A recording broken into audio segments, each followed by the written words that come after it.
ಎಲ್ರಿಗೂ ನಮಸ್ಕಾರ. ಬೆಳಗಿನದು ಫ್ರೆಶ್ ಆಗಿ ರೆಡಿಯಾಗಿ ನಮ್ಮ ಅಮ್ಮ ಒಂದು 4 ಪರೋಟ ಮಾಡಿರೋ ಶಿಸ್ತಾಗಿ ತಿನ್ಕೊಂಡು ಹೊರಟಿದ್ದೆ ಆಫೀಸ್ ಕಡೆಗೆ.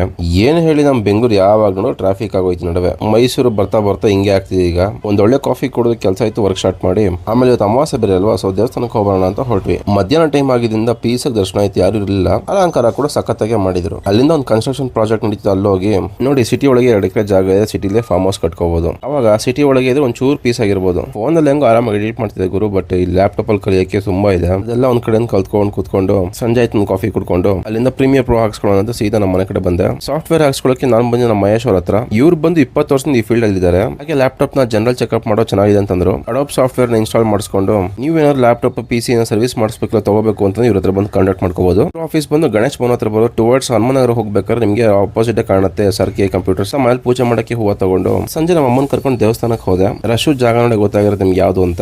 ಈ ಬಂಡಿ ಮಕ್ಕಳ ನಮ್ಮ ದೇವಸ್ಥಾನಕ್ಕೆ ಬಂದಿದೆ. ದೇವರೆಲ್ಲ ನೀಟಾಗಿ ದರ್ಶನ ಆಯ್ತು ಒಂದ್ ಕಡೆಯಿಂದ. ಅಮಾವಾಸ್ಯೆ ದಿವಸ ಪೂಜೆ ಮಾಡಿ ನೀರು ಇತ್ತಿರ್ತಲ್ಲ ಮೇಲೆ ಅದು ಹಾಕ್ಸ್ಕೋಬೇಕು. ದರ್ಶನ ಮಾಡ್ಕೊಂಡು ನೀರು ಹಾಕ್ಸ್ಕೊಂಡು ಆಚೆ ಬಂದು ಜನಕ್ಕೆ ರಶ್ ಅಲ್ಲಿ ಒಳಗೆ ಬಂದು ದರ್ಶನ ಸಿಗಲ್ಲ, ಅವ್ರಿಗೋಸ್ಕರ ಆಚೆ ಒಂದು ಮೂರ್ತಿ ಇಟ್ಟಿದ್ದಾರೆ. ಮನೆಗೆ ಬಂದ್ರೆ ಮಮ್ಮಿ ಒಂದು ಒಳ್ಳೆ ಪಾಯಸ ಮಾಡ್ತಾ ಇದ್ರು. ಮನೆಗೆ ಬಂದು ಪ್ರೀಮಿಯರ್ ಪ್ರೋ ಕಲ್ಯಾಣ ಅಂತ ಯೂಟ್ಯೂಬ್ ಅಲ್ಲಿ ಟ್ಯೂಟೋರಿಯಲ್ ನೋಡ್ತಾ ಇದ್ದೆ. ಅದೇ ಗ್ಯಾಪಲ್ಲಿ ಊಟ ಮುಗಿಸ್ಕೊಂಡು ಲಾಸ್ಟ್ ಅಲ್ಲಿ ಪಾಯಸ ತಂದು ಕೊಟ್ರು. ಇವತ್ತಿನ ಕತೆ ಇಷ್ಟೇ.